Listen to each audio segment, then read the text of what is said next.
Hello and welcome to our fourth Python project. Today we will create popular game Hangman. You have to guess a word and have 3 tries.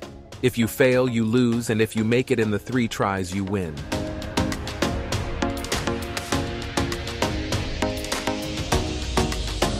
What will we learn in this project? We will use the print function to display the output. We will use the input function to store user input. We will work with lists. We import the random module and use it to generate random numbers. And we will learn about while loops. I wish you a lot of fun with the project.